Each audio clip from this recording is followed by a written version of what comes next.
తులారాశి వారికి ఈ రోజు ఎలా ఉండబోతోంది? తులారాశి వారికి వ్యక్తిగత శ్రద్ధ పెరుగుతుంది, అనుకూలమైన మార్పులు ఏర్పడతాయి. ముఖ్యంగా ఆరోగ్యం అనుకూలంగా ఉంటుంది. ఆగుతూ వచ్చిన పనులు చాలా వరకు ముందుకు వెళ్ళే అవకాశం కనబడుతోంది. మానసిక ప్రశాంతత కూడా అనుకూలంగా ఉండే అవకాశం కనబడుతోంది. వృత్తిపరమైన విషయాలలో, కుటుంబపరమైన అంశాలలో అనుకూలమైన వాతావరణం లభ్యమవడం, జీవిత భాగస్వామితో అనుకూలమైన పరిస్థితులు, వ్యాపార విస్తరణ కొరకు తీసుకునే నిర్ణయాల్లో చాలా వరకు అనుకూలమైన పరిస్థితులు, ఆధ్యాత్మిక వ్యక్తుల యొక్క దీవెనలు, వారితో సమయాన్ని సద్వినియోగపరచుకోవడం, ఆధ్యాత్మిక ప్రదేశాలు సందర్శించటం మొదలైన వాటికి సంబంధించిన సమయంగా కూడా దీన్ని మనం భావించవచ్చు. వృశ్చిక రాశి.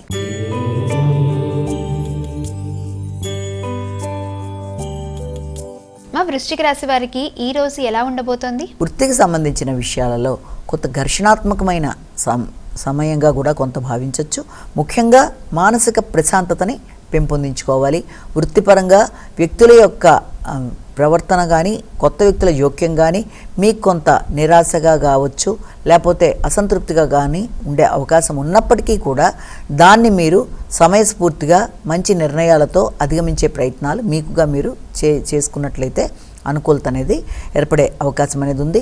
మీ ఉన్నత స్థాయి వ్యక్తులు అంటే మీ పై అధికారుల యొక్క సహకారాన్ని కోరుకున్నప్పుడు, లేకపోతే మీ యొక్క ఘర్షణాత్మకమైన సమయంలో కుటుంబ సభ్యులు లేకపోతే మీ యొక్క భాగస్వామి సంతాన వర్గం యొక్క సహకారాన్ని కోరుకోవడం, ప్రశాంతత తక్కువగా ఉండడం బట్టి కొంత ఘర్షణతో నిర్ణయాలు తీసుకోవడంలో అటు ఇటు అయ్యే కన్ఫ్యూజన్ లాంటి పరిస్థితులు ఉన్నప్పటికీ కూడా ముఖ్యంగా మీ ఆలోచనలలో మీకుగా మోటివేట్ చేసుకొని ఈ యొక్క ఆధ్యాత్మిక ఆలోచనలతో కావచ్చు, లేకపోతే సమయస్ఫూర్తి నిర్ణయాలతో కావచ్చు కొంచెం ముందుకు వెళ్ళడానికి ప్రయత్నాలు చేసినట్లయితే అది అనుకూలమైన ఫలితాలు ఇచ్చే అవకాశం అనేది ఒకటి కనబడుతుంది.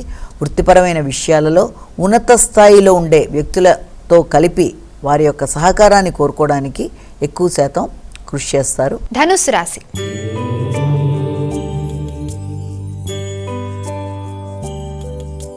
మా ధనుస్సు రాశి వారికి ఈ రోజు ఏ విధంగా ఉండబోతోంది? ధనుస్సు రాశి వారికి ముఖ్య అంశాలలో అంటే తండ్రి, కుటుంబ సభ్యులు, వారి యొక్క అభివృద్ధి, ఆరోగ్యరీత్యా ధనాన్ని ఖర్చు పెట్టుకోవడం, ఉన్నత విద్య కొరకు చేసే ప్రయత్నాలు, దూర ప్రయాణాలు, అదే విధంగా విదేశాల్లో ఉండే వ్యక్తులతో మీ యొక్క చక్కటి చర్చలు మొదలైన వాటి మీద దృష్టి కేటాయిస్తారు.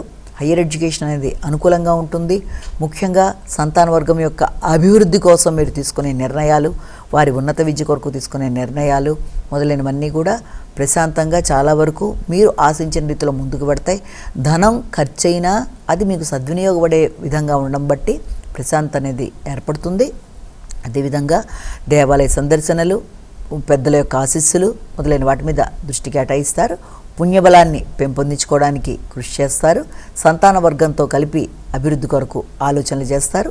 వారికి మీ సహకారాన్ని అందిస్తారు.